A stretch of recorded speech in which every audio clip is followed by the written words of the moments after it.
गायत्री महामंत्र एक बार मेरे साथ दोहराओ।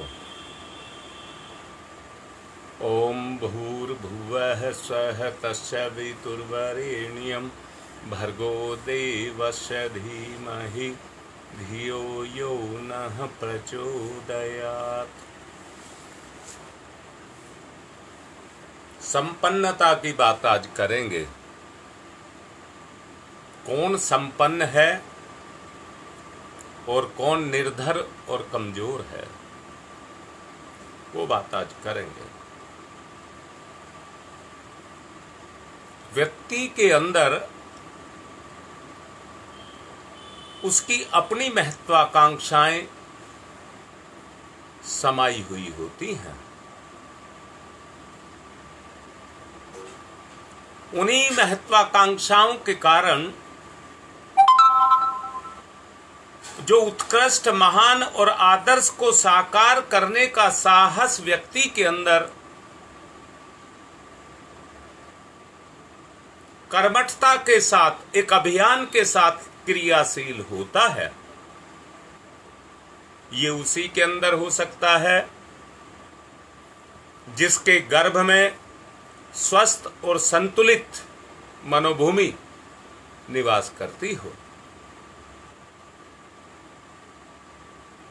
जागरूक चेतना, विवेक युक्त बुद्धि, विकृत महत्वाकांक्षाओं को, जो हीनगामी, निम्नगामी होती हैं, उनसे बाहर निकाल देता है। बाज पक्षी बड़ी ऊंची उड़ान उड़ता है, पर छत पर कोई पड़ा हुआ कांच का टुकड़ा हो तो उस ऊंचाई से अपनी तस्वीर को देखता है और आकर के उस पर झपटता है, पर पकड़ किसी को नहीं पाता, अपनी ही चोंच को तुड़वाता है।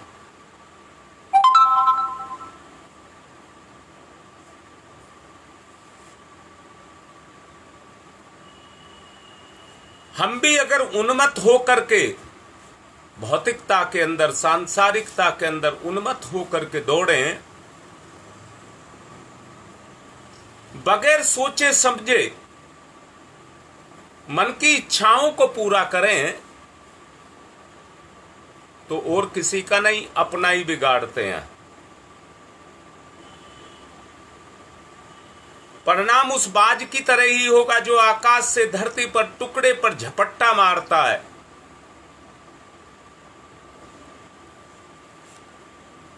आज हमारी स्थिति भी इसी तरह की कुछ हो गई है कि झपट्टा मार करके हम अपना हक जमाना चाहते हैं। महत्वाकांक्षाएं इतनी विकृत हो चुकी हैं,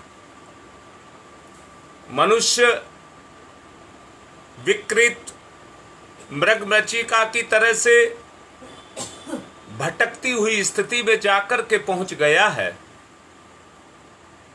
ये हवा के उस बवंडर की तरह से है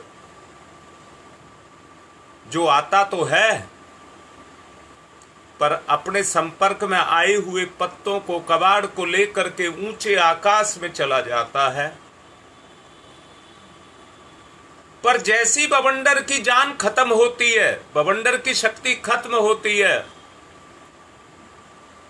जितनों को ऊपर लेकर के गया था वो धड़ाम से नीचे गिरते हैं, क्योंकि संभालने की ताकत नहीं है। वो तो एक जुनून था। अपनी महत्वाकांक्षाओं के बारे में विवेकपूर्ण बुद्धि से सोचना चाहिए। अभी मैंने 2 दिन पहले भी बताया था, विचार पर अगर सद्बुद्धि काम करने लग जाए, बस काम बन जाए। अब इस स्थिति में तो गुलामियत भर कर रहे हैं, बाहर निकलना होगा। अपने को हमने एक भुलावे में डाल करके रखा हुआ है। वो जीवन के सही रास्ते पर ले जा रही है या पथभ्रष्ट कर रही है, उसके पीछे कोई प्रलोभन लगा है या नहीं लगा है, हम दौड़ रहे हैं बस। ये सब बातें विचारणीय हैं। महत्वाकांक्षाएं यदि निकृष्ट स्तर की हों तो उनको त्यागने में ही फायदा होता है। श्रेष्ठकर तो वही है जो श्रेष्ठ की ओर चलता है। वही महत्वाकांक्षाएं हमारे लिए उपयोगी हो सकती हैं। इन्हीं के कारण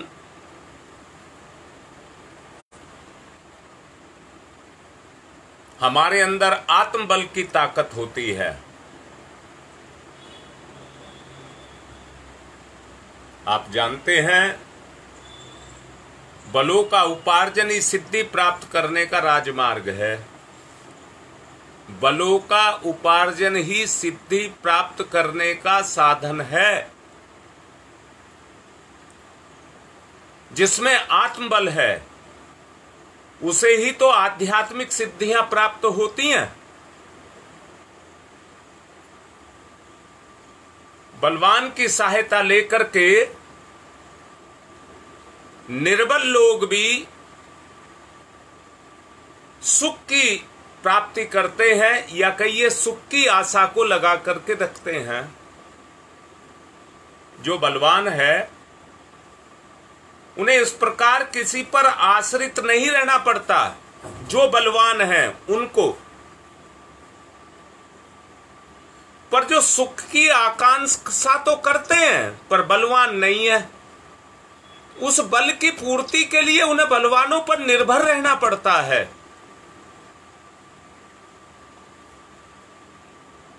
वो सिद्धि की सहायता के लिए औरों में संभावनाओं को तलाश करते हैं।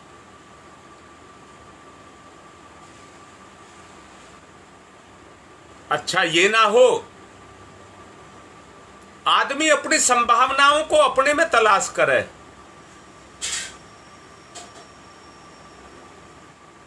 और स्वयं सिद्ध बने, स्वयं सिद्धियां प्राप्त करे,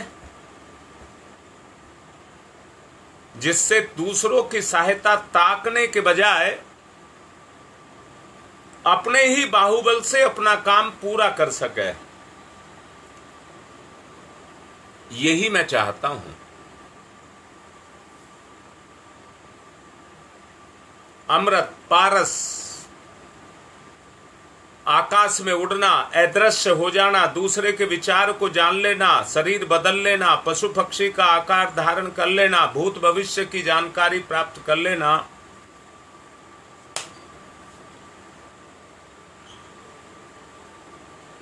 निश्चित रूप से इसको व्यक्ति ने सिद्धियों का भंडार अपने आप को मान लिया है। उनको बहुत ऊंची श्रेणी की पदवी मान लिया है और इसकी अभिलाषा करते हैं। परंतु मैं एक बात कहूंगा, अगर ऊपर चढ़ना है तो पहला कदम आपको बढ़ाना पड़ेगा, और कदम दर कदम आपको आगे चलना पड़ेगा। चलेंगे तो मंजिल जरूर आएगी, चलेंगे तो मंजिल जरूर आएगी, बस कदम ऊपर की तरफ रहे। धीरे धीरे करके जितने कदम उठेंगे उतनी मंजिल पार होती जाएगी। हमें पहले उन सीढ़ियों को प्राप्त करना चाहिए जो सुविधा पूर्वक हमें सीधे मार्ग पर ले जाकर के सरलता से उस रास्ते पर हमको लेकर के जाए, जिसके द्वारा इसी जीवन में स्वर्ग और आनंद की प्राप्ति हमें हो सके।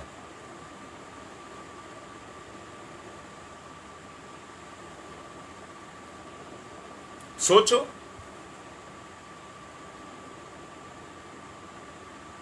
एक बात तो साफ जानना, गरीब से लगाकर अमीर तक जितने भी व्यक्ति हैं, सब सुखी समृद्ध संपन्न बनना चाहते हैं। अपनी कमियों के लिए, अपनी पूर्ति के लिए वो दूसरों पर निर्भर रहते हैं, दूसरों का मुंह ताकते हैं। दूसरों की सुविधाएं देने के, या दूसरे जो आपको अपनी सुविधाएं देते हैं,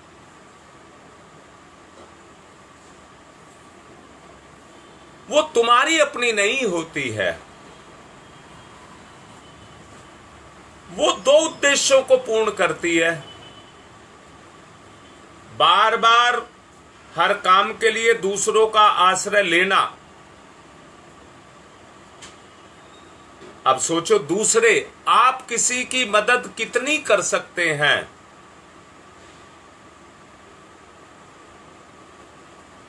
व्यक्ति को यह भी सोचना चाहिए, कभी भी व्यक्ति को किसी के ऊपर बोझ नहीं बनना चाहिए, वरना सहायता नाम की चीज नहीं रह जाएगी। सहायता कमजोर की जाती है। कमजोर अगर उस रास्ते पर चलता है तो दूसरा लाभ उसको मिलता है। दूसरे की सहायता लेकर के वो अपने आप को पूर्ण बनाता है।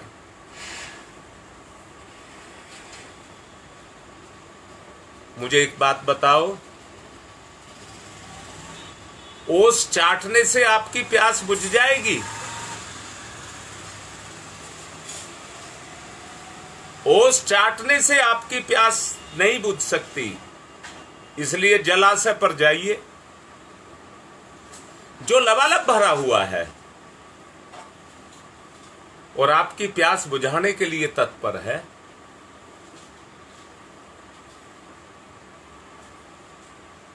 नित्य प्यास आपको लगती है, दिन में कई बार आपको लगती है, उसकी व्यवस्था भी बनानी पड़ती है। ऐसा नहीं है प्यास लगेगी तो कुआं खोदेंगे तब पानी पिएंगे। आदमी पूर्ण नियोजित ढंग से अपनी व्यवस्था को करके रखता है। अगर व्यवस्था कर ली तो प्यास के कष्ट से वो बच सकता है। प्यास के कष्ट से वो बच सकता है। अपने बाहुबल से उपार्जित जितनी भी शक्तियां होती हैं वो चिरस्थायी होती हैं। हम चमत्कार को नमस्कार करते हैं और चमत्कार उसे हम मानते हैं जो हम खुद नहीं कर सकते, दूसरा करके दिखा देता है। परंतु हमें इस तरह का होना चाहिए जो दूसरा कर सकता है, मैं क्यों नहीं कर सकता?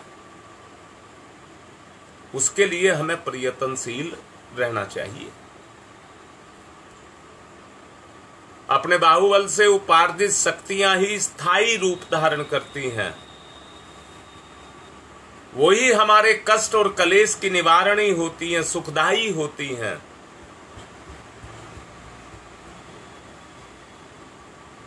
इस बलवान बनने की शक्ति का संचय करने के लिए हमारी प्रवृत्तियों को सत्प्रवृत्तियों के रूप में अग्रसर होना पड़ेगा। यही शक्तिपात है।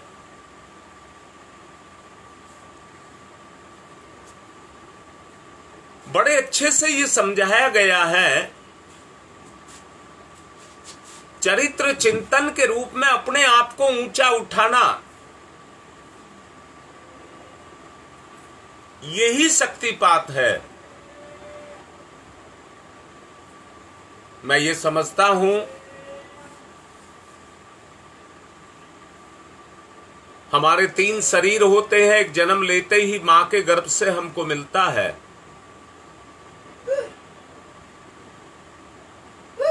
दूसरा हमको मानसिक शरीर मिलता है जो बुद्धि की सहायता से अपने गुणों का विस्तार करता है।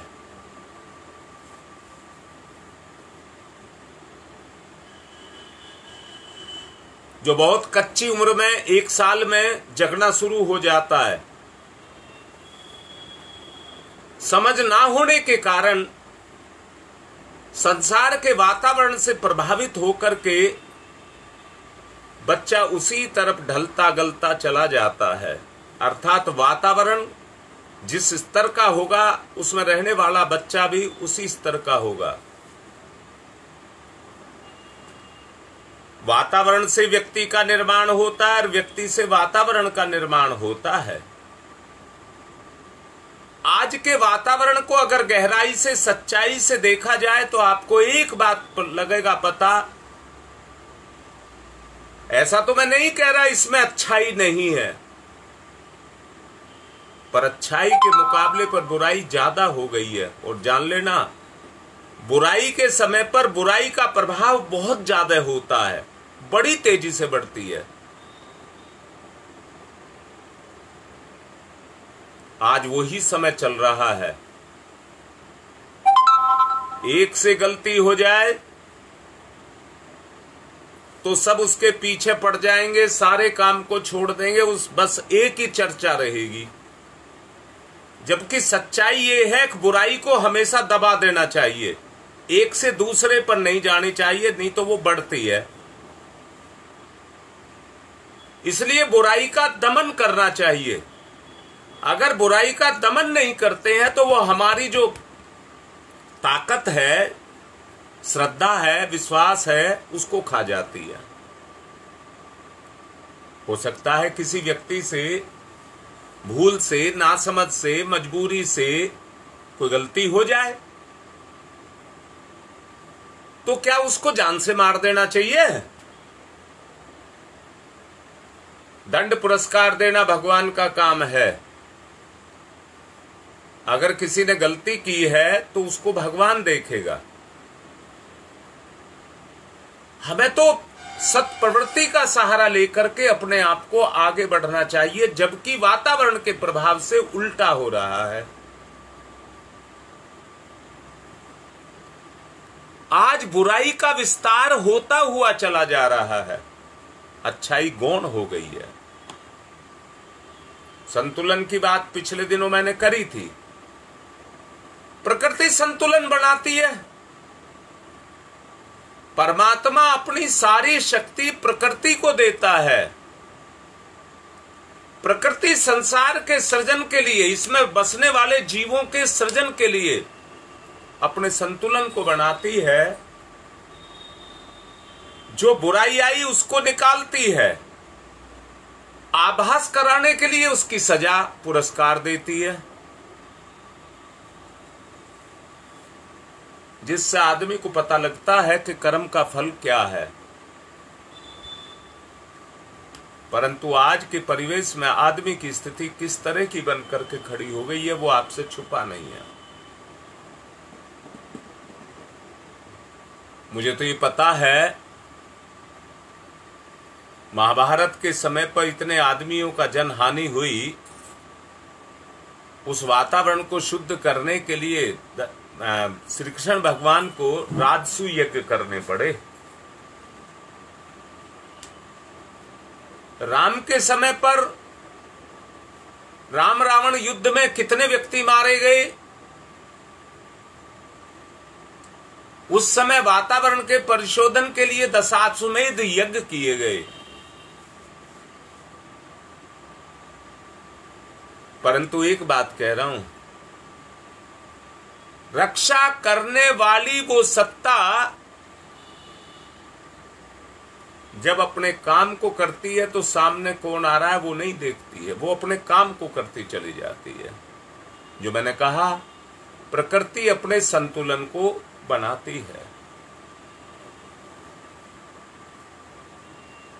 मैंने 3 शरीर की बात कही थी, तीसरा शरीर हमारा कारण शरीर है। सबका जगह है, जितने सुन रहे हैं सबका जगह है। आजकल 12 साल के करीब ये जगना शुरू हो जाता है।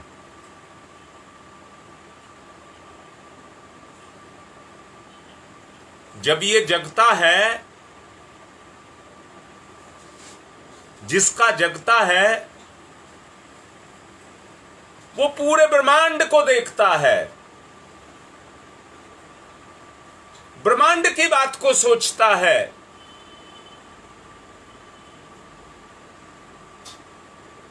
और ये सोचता है मैं इतना बड़ा हो जाऊं कि सारी दुनिया में छा जाऊं, सारे ब्रह्मांड में छा जाऊं। छाई नहीं जाऊं, ये अच्छा करूंगा, ये अच्छा करूंगा। जैसे मैंने कहा, हवा में उड़ना, दूसरे की विचार को जान लेना,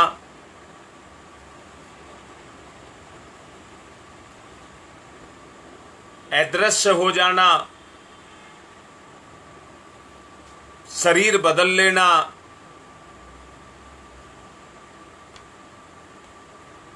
ये जो क्रियाएं हैं ये सिद्धियां कहलाती हैं। परंतु मैं तो ये कह रहा हूं, ये सारी जितनी बातें मैंने कही, आकाश में उड़ जाना, पक्षी बन जाना, किसी की भविष्य की बात को जान लेना, ये सारी बातें तो सांसारिक हैं। अगर ये सिद्धि आपके अंदर पैदा हो भी गई फिर भी तो आप सांसारिक रहेंगे। मैं क्या कहना चाहता हूं, हर बच्चे के 12 साल के बच्चे के अंदर एक हुक पैदा होती है कि पूरी दुनिया में मैं कुछ करके दिखाऊंगा। इतनी मेरी शक्ति होगी कि पूरी दुनिया में कुछ करके दिखाऊंगा। सपने देखता है, उसके सपने देखता है।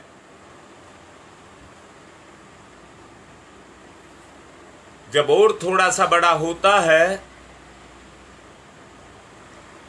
तो वो कहता है दुनिया तो मेरे से नहीं सुधर रही, कहना ही नहीं मान रही कोई।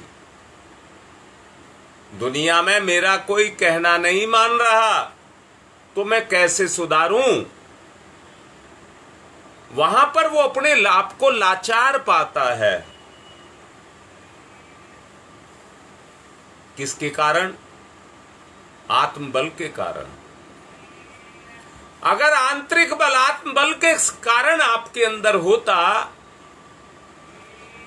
तो उस बल में आपका प्रभाव होता, और जो आपके सामने आता उस बल से प्रभावित हुए बगैर नहीं रहता। आपके मुंह से जो शब्द निकलता सामने वाला दौड़ करके उसको पूरा करता।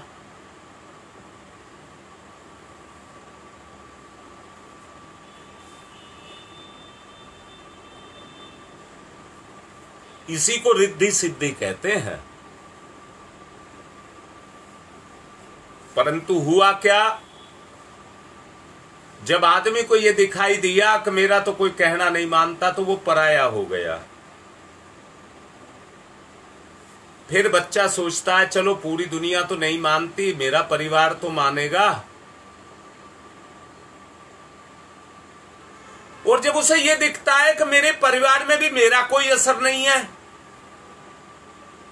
तो वहां वो अपने आत्मबल को नहीं बढ़ाता, पर अपनी धाक जमाना चाहता है, एक भय पैदा करना चाहता है। उस भय के कारण सब उसका कहना माने।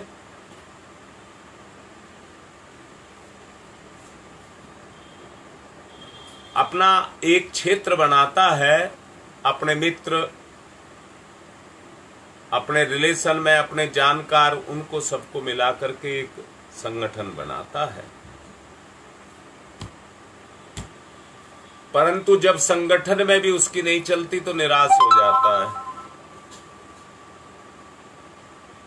फिर सोचता है चलो घर में तो मेरा हक है,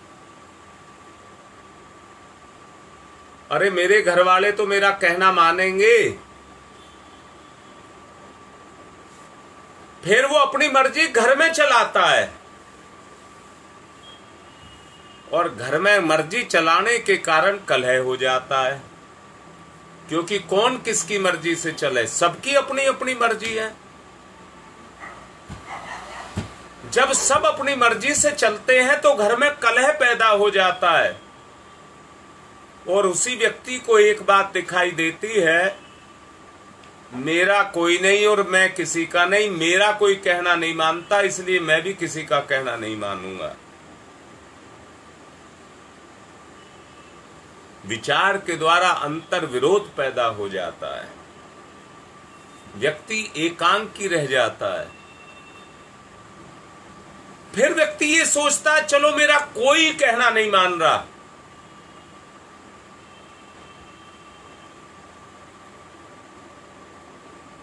तो मैं अपने आप का कहना तो मानूंगा, अपना कहना तो मानूंगा। और आदमी अपने आप पर अपनी मर्जी चलाने लग जाता है, अपने आप पर अपनी मर्जी चलाने लग जाता है। बलवान तब बनेगा जब विवेक युक्त बुद्धि उसके पास होगी।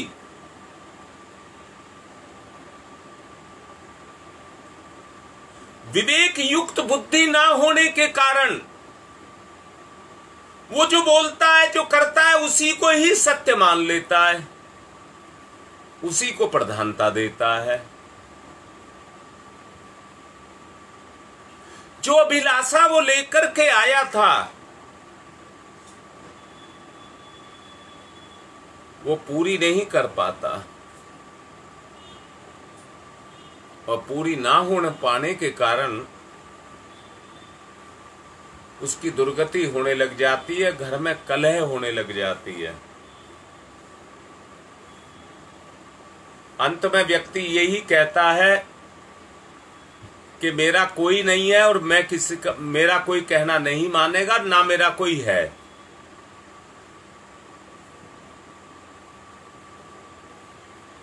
परिवेश की बात मैं आपसे कर रहा था, वातावरण की बात मैं कर रहा था। आज अंदर की आंख खोल करके देखिए, ये आज सब कुछ घट रहा है कि नहीं घट रहा है। आदमी के अंदर जो क्षमता थी, जो वो महसूस करता था 12 साल का जब था, वो अंदर से एक गुबार उसके अंदर पैदा होता था कि मैं ये करके दिखा दूंगा दुनिया के लिए। परंतु हटते हटते हटते स्थिति ये आ गई कि उसका कोई कहना नहीं मानता, इसलिए वो अपने पर आता है, परंतु आत्मबल ना होने के कारण कोई कहना नहीं मानता, और आत्मबल ना होने के कारण अपने आप को भी विवेक नहीं होता। बुराइयों के जाल जंजाल में, दुष्प्रवृत्तियों के जंजाल में फंस करके रह जाता है।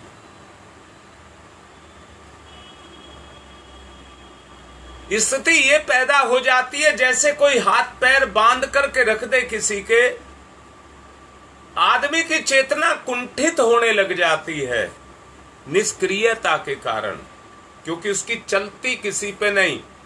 तो जो विचार है वो एक ही जगह भरा भरा कैसा हो जाता है, कुंठित हो जाता है, निष्क्रिय हो जाता है, और दुर्गंध से, बुराई से युक्त हो जाता है। इसीलिए आज बुराई के विचार किसी के अंदर पैदा होते हैं तो तुरंत उस पर चेतना काम करने लग जाती है। अंदर से सुनना बात को, जिसको कह रहा हूं, इसी को दुर्बुद्धि कहते हैं। आदमी की बुद्धि में दुर्बुद्धि पैदा हो गई, गलत करने की प्रेरणा अंदर से उठती है, भोग विलास उसकी इच्छा अंदर से उठती है, जोर मारती है और उसी काम को करवाती है।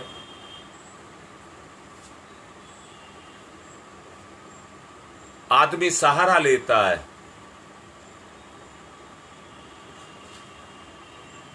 मैं फिर से कह रहा हूं, अगर रिद्धि सिद्धि पानी है तो किसी संत की शरण में जाना पड़ेगा कि नहीं जाना पड़ेगा। आदमी वहां किसी महापुरुष का, किसी संत का, ऋषि का सहारा लेता है।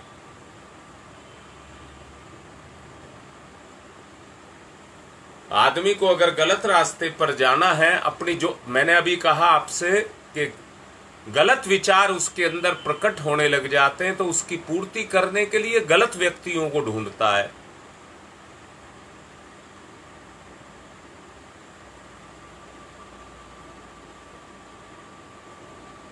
निकृष्ट और भ्रष्ट, निकृष्ट सोच और भ्रष्ट आचरण जिसका हो गया वो अपने जैसों को ढूंढता है।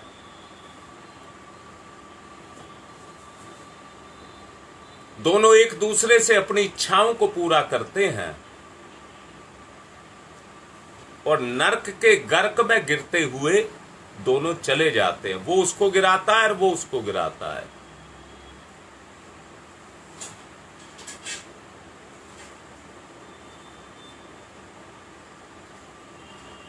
स्थिति संदिग्ध बनी रहती है। क्यों? कि चढ़ने की जो प्रक्रिया मैंने कही थी, जो चढ़ने की प्रक्रिया में आगे चलता है वो सबको अच्छा लगता है, परंतु आज एक स्थिति और भी पैदा हो गई है। दुर्गति का सबसे बड़ा कारण यही है कि आदमी को अपनी समझ नहीं पैदा हो पाती, इसलिए वो बुराइयों का सहारा लेकर के बुरे व्यक्तियों का आश्रय ढूंढने लग जाता है।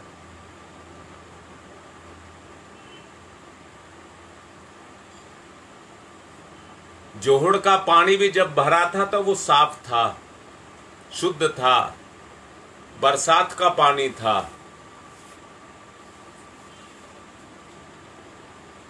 परंतु जोहड़ में भर जाने के कारण वो जोहड़ का पानी हो गया, गंदा हो गया। पहले से सड़ा हुआ था, उसमें मिल गया, खुद भी सड़ गया। संगतिकरण के कारण खुद भी सड़ गया।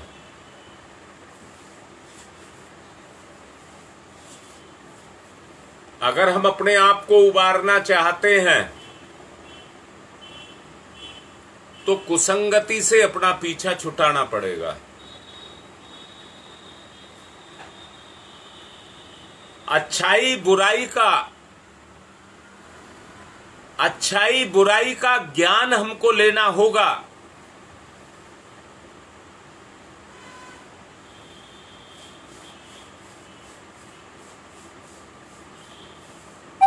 सच जानना,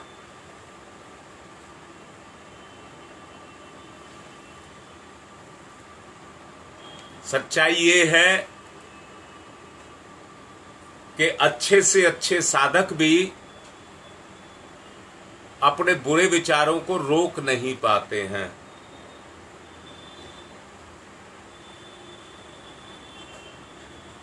अच्छे साधक भी अपनी कमजोरियों को रोक नहीं पाते हैं।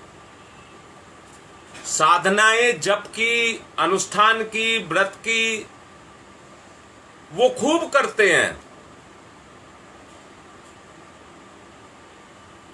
पर जो निकृष्ट विचार उनके अंदर काम कर रहे होते हैं उनको शुद्ध करने की ताकत उसमें नहीं होती है। ऐसा बताते हैं, नाले के पानी में अगर गंदगी ना मिलाई जाए और उस पानी को 30 मील बहने दिया जाए, 30 मील तक उसमें कोई गंदगी ना मिलाई जाए, तो सूरज की धूप और प्रकाश संश्लेषण की क्रिया से 30 मील के बाद वो जल जो होगा वो शुद्ध नहीं कह रहा हूं, पवित्र कह रहा हूं, बिल्कुल पवित्र होगा। ऐसे ही धरती पर निकृष्ट व्यक्ति भी विचरण करता हुआ अगर शुद्धता की तरफ चलना शुरू कर दे तो वो भी उत्कृष्ट बन सकता है।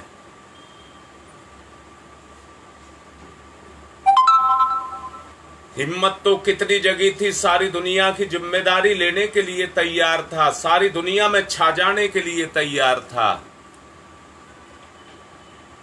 परंतु आत्मबल ना होने के कारण कहीं नहीं छा सका, किसी के हृदयों पर राज नहीं कर सका, किसी को अपना नहीं बना सका।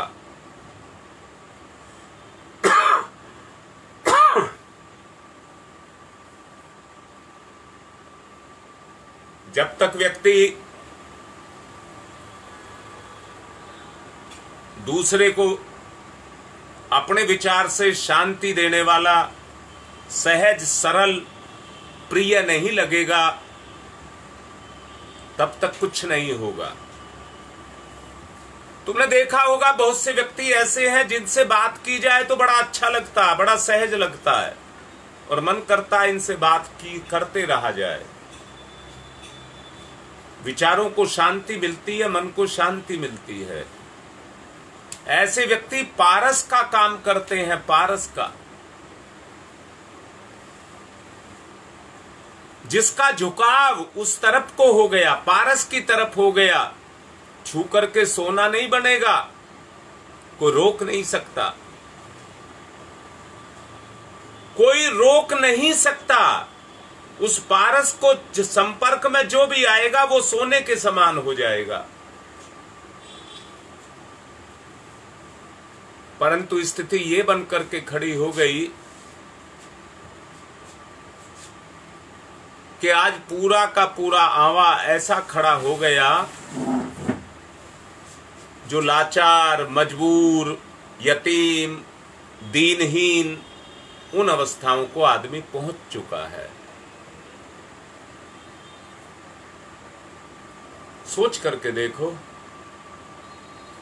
इस अवस्था का आदमी जो दीनहीन बन करके अपनी जिंदगी को जी रहा है, वो अपने जीवन में कैसे बढ़ सकता है? हाथ जोड़ करके एक बात कह रहा हूं, ये सब दिखावे और ड्रामे हैं। अगर अपने ऊपर शक्ति का पात करना है तो दीनता और हीनता को छोड़ करके अपने आत्मबल का सहारा लें, चाहे वो कितना ही कमजोर क्यों ना है, परंतु आपकी जिंदगी का सहारा बन करके आपको उठ खड़ा कर देगा। ओस चाटने के बजाय जलाशय पर भर करके जल पियो, छिक करके जल पियो, ईश्वर का दिया हुआ है। आत्मबल रूपी जलाशय पर जाओ जो आपके अंदर है, उसका सहारा लेकर के अपने आप को खड़ा करो। महापुरुषों ने यही किया है कि वो अपने विचारधारा के आधार पर, अपने कर्म के आधार पर सारी दुनिया के ऊपर छाते चले गए।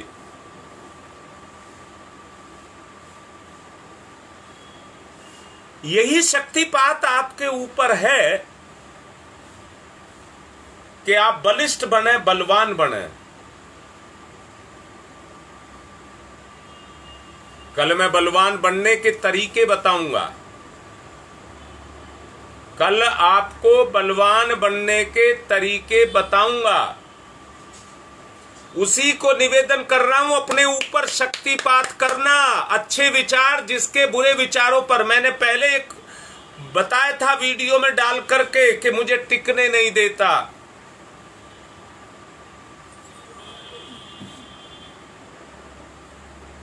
अगर आपने उस आत्मबल को जगा लिया तो निकृष्टता का, भ्रष्टता का, पाप का विचार टिक नहीं सकेगा। और मैं चाहता हूं, परिवर्तन चाहता हूं। आप भी चाहते हैं क्या?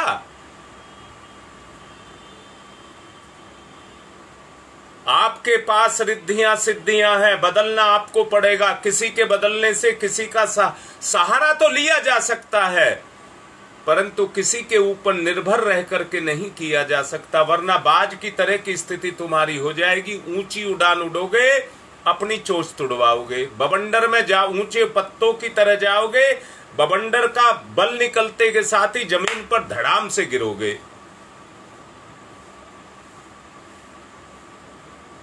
इसलिए अपने बल पर खड़े होइए, किसी का सहारा नहीं लेना। बुरे विचार को अपने अंदर पैदा ही ना होने दें, हो तो उसको विवेक से मारें। क्या आपको नहीं पता आपके अंदर किसका जन्म हो रहा है? इसलिए बुरे विचार को मारें और अच्छे विचार को धारण करें।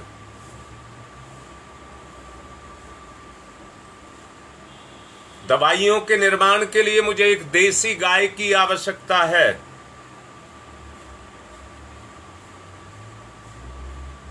अच्छी कोई गाय किसी के संपर्क में हो तो मुझे सूचना देना।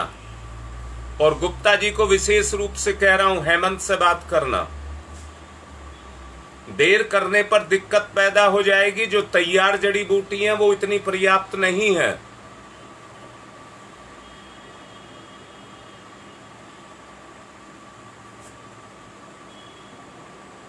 इसलिए फटाफट उसका इंतजाम करिए जिससे काम सुचारू रूप से चले। मांगने वालों की वो मांग बढ़ती चली जा रही है। बाहर से भी मांगे आ रही हैं। दुबे जी रोज पोस्ट करते हैं।